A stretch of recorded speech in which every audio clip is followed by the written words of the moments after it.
माँ तू मर जा। बाप को भी जहर देकर मार डाल, पर आज के बाद फोन करने की जरूरत नहीं है, ठीक है? रख। अनिल, नमस्ते साहब। ये कैसी लैंग्वेज यूज कर रहे हो तुम फोन पर? किससे बात कर रहे थे? वो अपने घर पर बात कर रहा था। मतलब तुम अपनी माँ से इस तरह से बात कर रहे थे, उनको मरने के लिए बोल रहे थे, हाँ? और अपने बाप को तुम क्या कह रहे थे कि जहर दे दो? तुम्हारी हिम्मत कैसे हुई इस तरह की बातें करने की? तुम भूल गए क्या? तुम ड्यूटी पर हो। कोई भी यहाँ पर आता जाता हुआ क्लाइंट देखेगा कंपनी का तो क्या सोचेगा कि हमारे कंपनी का गार्ड इस तरह की बातें करता है? ये कितनी गलत बातें हैं। कोई अपने माँ बाप के लिए ऐसे कैसे बोल सकता है? और चलो क्लाइंट को भी छोड़ दो, तुम अपने माँ बाप के लिए ऐसे शब्दों का इस्तेमाल कर कैसे सकते हो? तुम्हें जरा सी भी इंसानियत नहीं है क्या? जहां माँ बाप भगवान समान होते हैं, तुम उनको मरने को बोल रहे हो फोन पर? साहब फोन पर क्या बोलना, अगर पास रहता तो अपने हाथों से गला घोट देता दोनों का। Anil, behave yourself. किस तरह की बातें कर रहे हो तुम जिस तरह से बकवास कर रहे हो ना अपने माँ बाप के लिए, तुम मुझे नॉर्मल इंसान नहीं लग रहे हो, कोई राक्षस लग रहे हो। भला कोई भी इंसान अपने माँ बाप के लिए ऐसा कैसे बोल सकता है?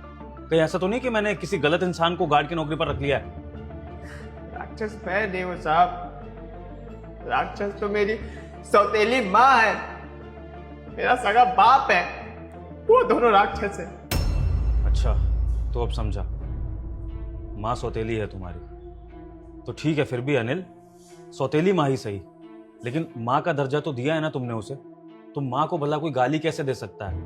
अरे सौतेली छोड़ो, कोई दूसरे की माँ को भी गाली देने से पहले 100 बार सोचता है। अगर किसी लड़ाई झगड़े में कोई किसी की माँ बहन को गाली दे दे ना, तो लोग सामने वाले को मारने तक के लिए उतारू हो जाते हैं, और तुम अपनी ही माँ को गाली दे रहे हो। अरे सौतेली है, समझता हूँ, प्यार नहीं करती होगी तुमसे, ज्यादा से ज्यादा क्या होगा, लेकिन इसका मतलब ये तो नहीं है ना कि तुम इस तरह से फोन पर उनको मरने को बोलोगे, अपने बाप के लिए ऐसा बोलोगे। साहब जिसकी वजह से मेरी अपनी सगी बहन प्राण त्याग दी, उससे मैं कैसे प्यार से बात कर सकता हूँ साहब? अगर बात छिड़ी गई है तो मैं आपको बताता हूँ साहब। मेरे जो बाबूजी है ना, वो हमसे प्यार नहीं करते। आपको पता है, बचपन में एक छोटी बहन थी मेरी, बहुत प्यारी थी। माँ के गुजरने के बाद अपनी बहन से बहुत प्यार करता था, सोचता था बड़े होंगे बहन की शादी करवाऊंगा, ऐसे ऐसे बचपन में सपना देखता था साहब। पर मेरी बहन को एक बीमारी हो गई, और बीमारी होने के बाद भी बाबूजी मेरी बहन पर ध्यान नहीं देते थे। अरे उनकी भी तो बेटी थी ना, वो शादी कर लिए।